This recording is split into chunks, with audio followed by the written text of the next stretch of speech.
Hello बच्चों, कैसे हो आप लोग। आशा करता हूँ आप सभी बढ़िया होंगे, मजे में होंगे। तो आज हम लोग डिस्कस करने जा रहे हैं क्लास 10th की यूनिट 10 को। और इस जो है लेसन का आपके नाम है सरमन एट बनारस। सरमन क्या होता है बच्चों? ये होता है उपदेश। जो बनारस में उपदेश दिए गए थे उस लेसन के बारे में पढ़ेंगे बच्चों। तो शुरुआत करते हैं without wasting time. Gautam Buddha 563 BC 483 BC. जो गौतम बुद्धा थे ना, यहाँ पर उनका जन्म हुआ था 563 बीसी से और 483 बीसी तक। Began life as a prince named Siddhartha. Gautama जो है उनका जो अपनी जो लाइफ उन्होंने शुरू की थी, और उनका जो नाम था, पहले वो राजकुमार थे और जो उनका नाम था सिद्धार्थ गौतमा था। इन नॉर्दर्न इंडिया, जो है उत्तरी भारत में। एट 12 साल की उम्र में he was sent away for schooling in the Hindu sacred scripture. 12 साल की उम्र में ही उसको कहाँ पर भेज दिया गया था? स्कूलिंग के लिए, पढ़ने के लिए हिंदू के जो होते हैं ना सैक्रेड, पवित्र स्क्रिप्चर, पवित्र ग्रंथ, उनको पढ़ने के लिए उसको भेज दिया गया था। एंड 4 ईयर लेटर, और 4 साल बाद ही रिटर्न होम, वो वापस घर आया। टू मैरी ए प्रिंसेस, किसके शादी करने के लिए? एक राजकुमारी से शादी करने के लिए वापस आए। दे हैड ए सन, उनके पास उनको एक बेटा हुआ। एंड लिव्ड फॉर 10 ईयर, और 10 साल तक वो रहे एज बिफिटेड रॉयल्टी। और कैसे? एक रॉयल्टी की तरह, जो राजाओं रहते हैं, राजा रहते हैं ना, वैसे ही धूम धड़ाके से और मजे से वो रहे। At about the age of 25, जो 25 साल की आयु तक, द प्रिंस राजकुमार हेयर हेयर टू फोर, अब तक क्या, shielded away from the suffering of the world. जो दुनिया के जो सफरिंग है ना, दुख दर्द हैं, उनसे उसको शील्ड करके रखा गया था, उसको दूर करके रखा गया था। While out hunting chanced upon a sick man, जब वो हंटिंग कर रहे थे ना, शिकार पे गए हुए थे, तो वहां पर उन्होंने देखा एक सिक मैन, एक बीमार आदमी पर उनकी जो है नजर गई। देन एन एज्ड मैन, और फिर उन्होंने क्या देखा? एक एज्ड मैन, एक बूढ़े आदमी को देखा। देन ए फ्यूनरल प्रोसेशन, और फिर क्या देखा उसने? फ्यूनरल, कि किसी की अंतिम जो है यात्रा जा रही थी, फ्यूनरल हो रहा था, फिर उन्होंने वो देखा। And finally A monk begging for alum, और लास्ट में उन्होंने क्या देखा? एक मोंक देखा। मोंक क्या होता है बच्चों? साधु। वो क्या देख रहा था? भिक्षा मांग रहा था, वो मांग रहा था। आल्म क्या होता है? मांगना, भिक्षा मांगना। These sites so moved him, जो इनको जो है देखने के बाद वो मूव हुए, चेंज हुए, बदलाव हुए उनके अंदर। That he at once went out into the world, कि वो क्या हो गए? दुनिया में चले गए। टू सी, खोजने के लिए। इनलाइटमेंट, इनलाइटमेंट क्या होता है? ज्ञान खोजने के लिए वो दुनिया में निकल पड़े। Concerning the sorrows he had witnessed, जो उसने जो दुख दर्द देखे थे ना, विटनेस किए थे, उनके जो ज्ञान, उनको ढूंढने के लिए वो दुनिया में निकल पड़े, वर्ल्ड में, दुनिया में। ही वॉन्डर्ड फॉर 7 ईयर, 7 साल तक ऐसे ही घूमते रहे। एंड फाइनली, और अंत में क्या हुआ? सेट डाउन अंडर ए पीपल ट्री, जो है जो पीपल के पेड़ के नीचे वो बैठ गए 7 साल घूमने के बाद। वेयर ही वोड टू स्टे, जहाँ पर उसने कसम खाई कि वहीं पर ही वो बैठे रहेंगे। अनटिल इनलाइटमेंट, जब तक कि उनको ज्ञान नहीं मिल जाता, जब तक कि उनको नॉलेज नहीं मिल जाती, वहीं पर ही बैठे रहेंगे। इनलाइटमेंट आफ्टर 7 डेज, 7 दिनों के बाद, he renamed the tree the Bodhi tree, उन्होंने जो है इनलाइटेंड आफ्टर 7 days, 7 दिनों के बाद उनको ज्ञान मिल गया। और जो ट्री था, वृक्ष था, उसका जो उन्होंने बोधि ट्री, जो ट्री ऑफ विजडम, ज्ञान का जो पेड़, उसका रीनेम कर दिया, नाम बदल दिया उन्होंने। एंड बिगेन, और शुरुआत करने लगे, बिगेन टू टीच, उन्होंने है अपनी जो शिक्षा देनी शुरू कर दी। And to share his new understanding, और जो उन्होंने जो ज्ञान जो अर्जित किया था उसको लोगों में उन्होंने बांटना शुरू कर दिया। At that point he became known as the Buddha, उस टाइम पर जो है उनको बुद्धा के नाम से जाना जाने लगा। द अवेकन्ड, यानी कि जागा हुआ, और द इनलाइटमेंट, और जो जिसको ज्ञान की प्राप्ति हो गई है, enlightenment. The Buddha preached his first sermon at the city of Banaras, जो बनारस का जो शहर था ना, वहाँ पे उसने अपने जो फर्स्ट, जो पहला उपदेश का प्रीच्ड किया, लोगों को सुनाया, भाषण दिया। Most holy of the dipping places on the river Ganges, जो है जो फॉरनर होते हैं ना इंग्लिश में, वो इसको गंजे बोलते हैं। अपने जो गंगा नदी है ना, तो उसको गंजेस बोलते हैं। तो जो सबसे जो पवित्र जो प्लेस है हिंदुओं का, वहाँ पर उसने उपदेश दिए बुद्धा ने। That sermon has been preserved and is given here, और जो है उस जो सरमन को प्रिजर्व करके रखा गया, संभाल के रखा गया, और उसी के बारे में ही बताया गया है। It reflect the Buddha wisdom and about one inscrutable kind of suffering. और इट रिफ्लेक्ट, क्या रिफ्लेक्ट करता है ये? बुद्धा की जो विजडम, उनकी जो समझ है, उसको बताता है ये सरमन। और जो इनस्क्रूटेबल, जिसको समझा ना जा सके, उस प्रकार की जो सफरिंग है, जो दुख है, उसके बारे में ये बताता है ये सरमन। तो क्या है इसमें? Kosi Gautami had an only son, जो कोसी गौतमी नाम की कोई औरत थी, उसके केवल एक ही बेटा था, एक ही संतान थी। एंड ही डाइड, और उसकी क्या होगी? मौत हो गई। In her grief she carried the dead child to her neighbours, जो अपने जो ग्रीफ में, दुख में, अपने जो मरे हुए जो बेटे को लेकर वो पड़ोसियों के पास वो गई। आस्किंग देम फॉर मेडिसिन, उनको क्या मांग रही थी? वो उनसे मेडिसिन मांग रही थी, दवाई मांग रही थी। एंड द पीपल सेड, और जो लोगों ने कहा, she has lost her senses, उसने जो अपनी जो सेंसेस हैं वो गवा दी है। द बॉय इज डेड, जो बच्चा है उसकी मौत हो चुकी है। एट लेंथ किसा गौतमी मेट ए मैन, उसको जो है किसा गौतमी को एक आदमी मिला। हु रिप्लाइड, जिन्होंने इनको बताया, to her request, I can not give the medicine for thy child, उसने उसको बताया। यहाँ पर जो दाई है ना, दी, इसमें ने ओल्ड इंग्लिश जब हम यूज करते हैं ना, ओल्ड इंग्लिश, तो उसमें होता है जो भी क्रिश्चियनिटी में ले लो, तो इस तरह की जो बात होते हैं ना, तो इसमें हम दाई का, दी का ये यूज करते हैं। बोलता है आई can not give the medicine, मैं जो तुम्हें मेडिसिन नहीं दे सकता। फॉर दाई चाइल्ड, फॉर तुम्हारे बच्चे के लिए। बट परंतु I know a physician who can, मैं उस डॉक्टर को जानता हूँ जो दवाई दे सकता है। एंड द गर्ल सेड, और जो उस लड़की ने कहा, pray tell me sir who is it, बताओ श्रीमान जी कौन है वो जो मेरे बेटे को दवाई दे सके। एंड द मैन रिप्लाइड, और जो आदमी ने उत्तर दिया, गो टू साक्य मुनि के पास जाओ, द बुद्धा के पास आप जाओ। तो Kisa Gotami repair to the Buddha and cried, जो है किसा गौतमी है, वेंट, वो चली गई बुद्धा के पास, और क्या करने लगी? वो क्राई करने लगी, रोने लगी।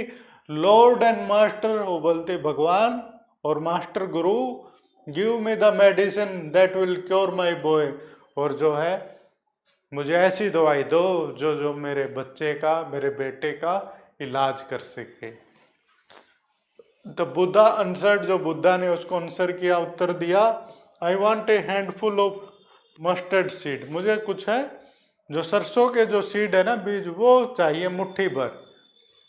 And when the girl in her joy promise to procure it, परंतु जब वो अपनी जो खुशी में, क्योंकि जो सरसों के जो बीज है वो तो किसी कहीं पर भी मिल जाएंगे, बहुत इजीली अवेलेबल हो जाएंगे, तो वो जो लड़की है वो खुश थी और वो बोली कि मैं ले आऊंगी जल्दी से।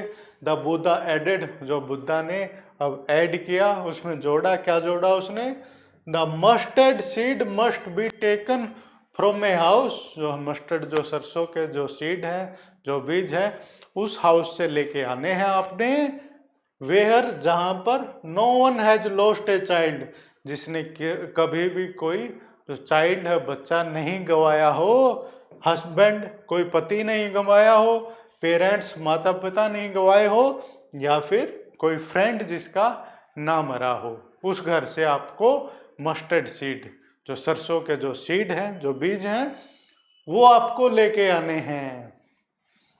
Poor Kisa Gotami now went from house to house, अब वो है दर बदर घरों तक वो भटकती रही।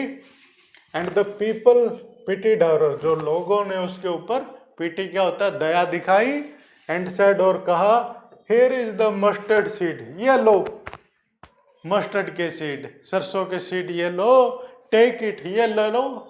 बट व्हेन शी आस्क्ड, परंतु जब उसने पूछा, डिड ए सन और ए डॉटर, ए फादर और a mother die in your family, क्या तुम्हारे जो है परिवार में कोई बेटा या कोई बेटी या पिता या माता मरा है आपके परिवार में, फैमिली में? दे आंसर्ड हर, उन्होंने उसको उत्तर दिया, alas the living are few, कि जो कोई कुछ ही जिंदा है, जो जीने वाले बहुत ही कम है, but the dead are many, परंतु जो मरे हुए हैं परिवार में वो बहुत ज्यादा है उनकी संख्या। Do not remind us of our deepest grief, जो है हमारा जो ग्रीफ है ना, दुख है, उसको याद मत दिलाओ हमें। And there was no house but some beloved one had died in it, और कोई भी ऐसा जो है घर नहीं था कि जहाँ पर कोई भी बिलवड, किसी का वो जिसकी जान नहीं गई हो। किसा गौतमी बिकेम वेरी, वो क्या हो गई, वेरी, थक गई वो, और होपलेस, उसको कोई भी ऊर्जा की, जो आशा की किरण नहीं दिख रही थी। एंड सेट डाउन, और वो बैठ गई, at the way side watching the light of the city, और जो शहर की जो लाइट्स हैं, रोशनी है, उनको वो देख रही थी। एज दे फ्लिकर्ड, जैसे ही वो जल रही थी, the end were extinguished again, और बार बार क्या हो रही थी, वो बुझ रही थी दोबारा।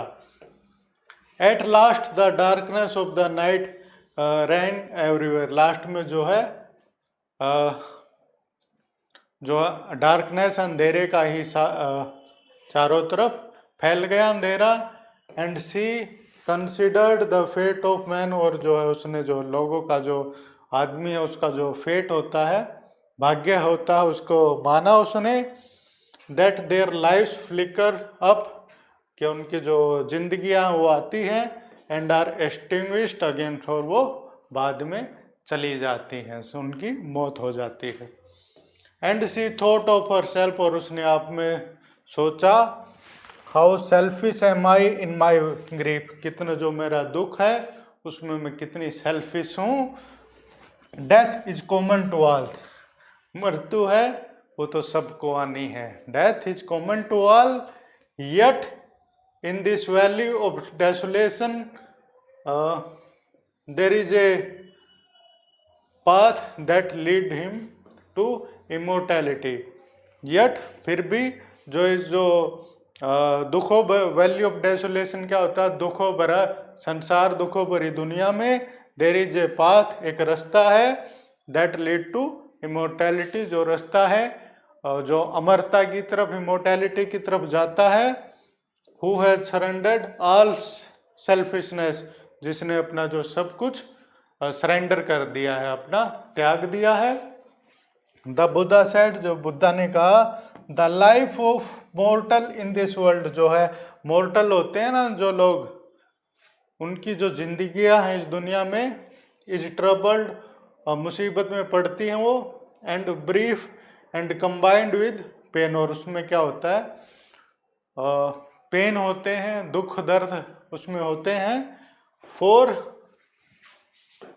देर is not any mean by which those that have been born can avoid dying, और बोलता है कि कोई ऐसा जो मीन नहीं है, माध्यम नहीं है, कि जिसने इस जो दुनिया पे जन्म लिया है उसकी मृत्यु तो होगी ही, कि वो उसको अवॉइड कर सके मृत्यु को। After reaching old age there is death, जब आदमी जो है बूढ़ा हो जाता है, उसकी जो डेथ है वो बाद में मृत्यु हो जाती है। Of such a nature are living beings, और इस तरह से है जो जीवन में जो जीवित लोग हैं उनकी प्रकृति है, ऐसा ही नेचर में होता है।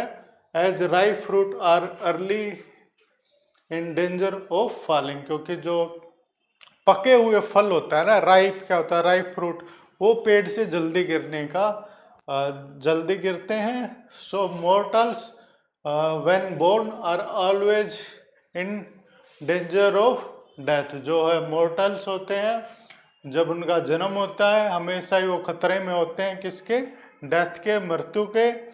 As all earthen vessel made by the potter, क्योंकि जो है सारे जो है धरती के जो वेसल हैं, जो बर्तन है, उसको कौन बनाता है, पोटर बनाता है। वो जो एक होता है जुलाहा होता है, जो भी बर्तन, कुम्हार होता है, पोटर क्या होता है, कुम्हार, वो बनाता है। एंड इन बीइंग ब्रोकन, और जिनका जो है लास्ट में जिनका जो एंड है क्या होता है, ब्रोकन, वो टूट जाने हैं। So is the life of mortar, इसी तरह से जो दुनिया में जो लोग हैं उनकी जो जिंदगियां होती हैं, बोथ यंग एंड अडल्ट, दोनों जो जवान लोग होते हैं और अडल्ट जो वयस्क होते हैं, both those who are fools and those who are wise, दोनों जो लोग फूल्स होते हैं, मूर्ख होते हैं, और जो लोग क्या होते हैं, विद्वान होते हैं, वाइज होते हैं। All fall into the power of death, सभी जो है डेथ सबकी होनी है। All are subject to death, तो बोल रहे हैं कि जो सभी हैं जो डेथ के, जो मौत के जो शिकंजे में, वो सभी बसते हैं, चाहे कोई विद्वान है कितना ही, चाहे कोई फूल है, मूर्ख है, और सभी की जो डेथ है वो आनी है। Of those who overcome bye death depart from life, a father can not save his son, इसी तरह से वो बताता है कि जो लोग of those who overcome bye death depart from life, जो लोग दुनिया में आए हैं उनको जाना ही है, और जो एक जो पिता होता है वो अपने जो बेटे हैं उसको बचा नहीं सकता, ना ही जो नोर किन्समैन देयर रिलेशन, ना ही जो अपने सगे संबंधियों को वो बचा सकता है मौत से। Mark while relative are looking on and lamenting deeply, one by one mortal are carried off. Lamenting क्या होता है, जो अपने जो दुख दर्द दिखाते हैं जब भी जो है एक के मौत होने के बाद, जो भी संगे संबंधी, सबको एक न एक दिन इस दुनिया से जाना है। Like an ox that is led to his the slaughter, जैसे कि जो कोई ओक्स है, बैल है, उसको स्लॉटर करने के लिए, मौत के घाट उतारने के लिए कोई ले जाता है। So the world is afflicted with the death and decay, इसी प्रकार से जो वर्ल्ड है, दुनिया है, उसमें क्या है, डेथ है और डिके है। Therefore the wise do not grieve, therefore इसी प्रकार जो वाइज होते हैं, समझदार होते हैं, वो लोग दुख प्रकट नहीं करते हैं। Knowing the terms of the world, क्योंकि वो जो दुनिया की जो टर्म है उनको जानते हैं, रीति रिवाज दुनिया के जानते हैं। Not from weeping nor from grieving will anyone obtain peace of mind. ना ही तो वीपिंग रोने से, ना ही ग्रीव करने से, शोक प्रकट करने से विल एनीवन कोई ऑब्टेन प्राप्त करेगा पीस यानी कि शांति, किसकी? माइंड की, दिमाग की। ऑन द कॉन्ट्रेरी, दूसरी तरफ क्या होता है? His pain will be greater, जो उसका जो दुख दर्द है वीप करने से, रोने से, वो बढ़ेगा। And his body will suffer, और जो उसका जो शरीर है वो क्या करेगा? सफर करेगा, उसको नुकसान होगा। ही विल मेक हिमसेल्फ सिक, अपने आप को वो बीमार कर लेगा। एंड पेल, और पीला पड़ जाएगा। Yet the dead are not saved by his lamentation, और फिर भी जो है उसके जो लेमेंटेशन, इस प्रकार के दुख प्रकट करने से जो मरे हुए हैं उनको वापस नहीं लाया जा सकता, उनको सेव नहीं किया जा सकता। ही हु सीक पीस, वह जिसको पीस चाहिए, शांति चाहिए, should draw out the arrow of lamentation, उसको जो है दुख दर्द से दूर होना चाहिए। एंड कंप्लेंट, और कंप्लेंट नहीं करनी चाहिए। एंड ग्रीफ, और उसको शोक प्रकट नहीं करना चाहिए। ही who has drawn out the arrow, और जिसने जो है तीर है वो बाहर निकाल लिया है। And has become composed and will obtain peace of mind, और जिसने जो है इस चीज को समझ लिया है कि दुख दर्द शोरों प्रकट करने से कोई चीज है वापस नहीं आएगी, वो जिंदा नहीं हो जाएगी, उसने क्या ऑब्टेन कर ली है? पीस ऑफ माइंड, जो है दिमाग की शांति उसने प्राप्त कर ली है। He who has overcome all sorrows will become free from sorrow and be blessed. He, और जो इन जो है दुख दर्दों पर विजय प्राप्त कर लेगा, इन सोरों को ओवरकम कर लेगा, इनसे विजय प्राप्त कर लेगा, विल बिकम, वो फ्री हो जाएगा, किससे? सोरों से, दुख से, एंड बी ब्लेस्ड, और इस प्रकार से उस पर ब्लेसिंग होगी, कृपा होगी। तो इस प्रकार से ये एडवाइस थी गौतम बुद्धा की। आशा करता हूँ आपको कुछ एडवाइस मिली होगी, और जैसे भी आपके व्यू है कमेंट में लिखकर आप ज़रूर बता सकते हैं। तो बच्चों मिलते हैं अगले वीडियो में, तब तक के लिए टाटा बाय बाय बच्चों।